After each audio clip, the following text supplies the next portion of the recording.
Hello friends, and welcome to Escaping the Mouse with your host, me, Breck Roll. Alright, we're going to do another episode of Bites and Nibbles with Breck today. Today we are going to make a wild rice soup mix that my mom got me for Christmas a couple years ago. At the time, she knew that I really liked wild rice, especially wild rice from Minnesota, and I always had kind of a hard time finding it. Well, she found a company called North Bay Trading Company, and they have, in addition to Minnesota wild rice, they have Canadian wild rice, and they have some really great soup mixes. Now, I made one of those soup mixes, a spicy bean soup, about a year ago, and today I've got another soup mix that we're going to make, and I'm going to augment it a little bit because I've learned enough about my Instant Pot that I'm pretty sure I can transfer the recipe over to that and make it work. I'm also going to augment it a little bit to add a little extra goodness. Let's take a look at it. So the soup packages from North Bay Trading Company come freeze-dried in packages like this. This is their wild rice vegetable soup. And like I said, it's a pretty simple thing to do. You put it in a large pot, with an 8-to-1 ratio of either water or chicken stock. You cook it for about 45 minutes and it's good to go. However, you can augment it, and that's what we're going to do. So here's our ingredients for our wild rice vegetable soup. First off, we're going to use the wild rice vegetable soup mix from North Bay Trading Company. We're going to mix in some mixed vegetables. That's going to be some beans, peas, corn, and carrots, which will add a little bit of extra flavor to it. I'm going with the chicken stock. You can either use that or you can use water. I'm going with the chicken stock for extra flavor.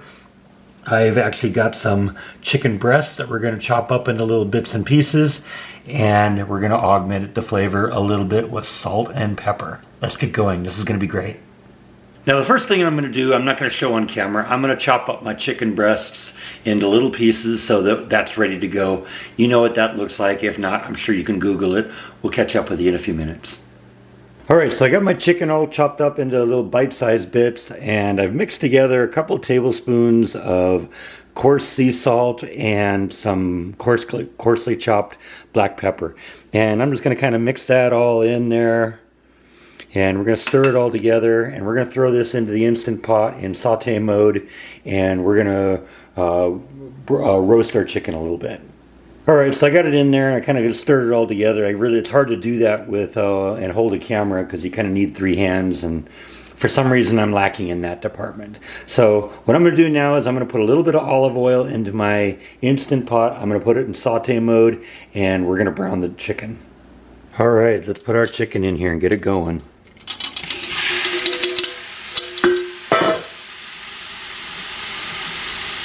And we're just going to kind of mix this around a little bit. Got one little piece that didn't want to get in there.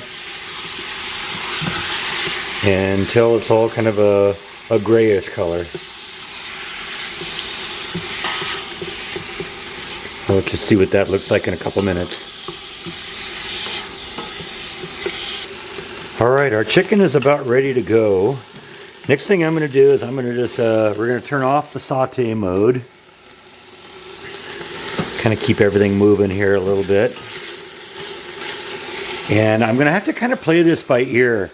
I'm not sure if I'm going to be able to do this all at once or if I'm going to have to divide it in half, because you don't want to overfill these Instant Pots, because if you do, you run the risk that when you vent the thing at the end, you might end up having to have it erupt all over the place. So we're going to see if I can put all of the chicken stock in there at once, or if I'm going to have to divide it up into 2 parts. So that's 1, that's 2,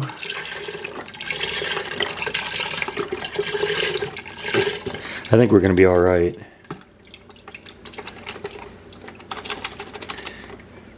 Because each of these is 32 ounces, so we're going to be putting something like, 128 ounces of this stuff in here.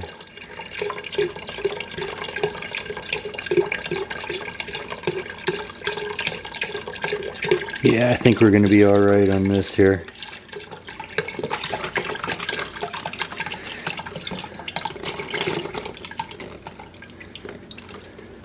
Basically, there's this little line in here, and you don't want to go above that line, because I found out the hard way. You may remember when I did the split pea soup, when I vented it at the end, it literally erupted out of the top while I was venting, and I ended up spraying split pea soup all over the walls in here. It was a big mess to clean up, so we don't want to do that. Okay, so that's all going to fit in there really well. Yeah, oh yeah, that looks pretty good. All right, next I'm going to get my soup mix, and we're going to pour that in there, and we'll go from there. All right, so in goes all the soup mix. It's got all the spices and all that good stuff. That's going to make this really, really yummy.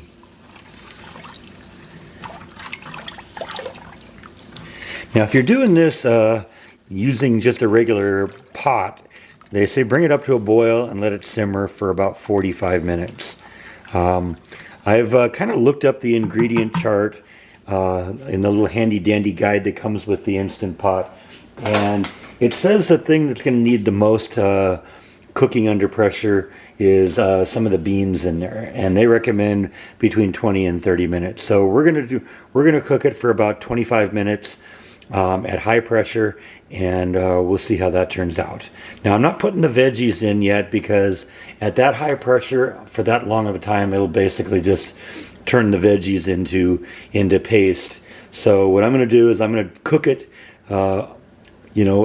completely first, and then we'll just pour the veggies in there. And since they're almost really ready to go anyway, just the heat of the liquid will bring them up to temperature, and we'll be good to go.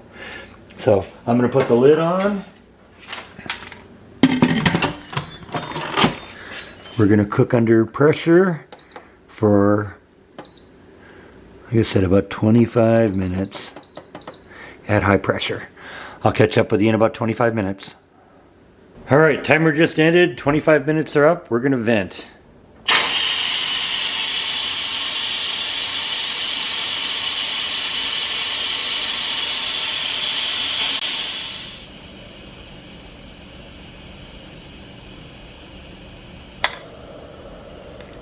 And when the pink dot drops, the pressure has been safely released.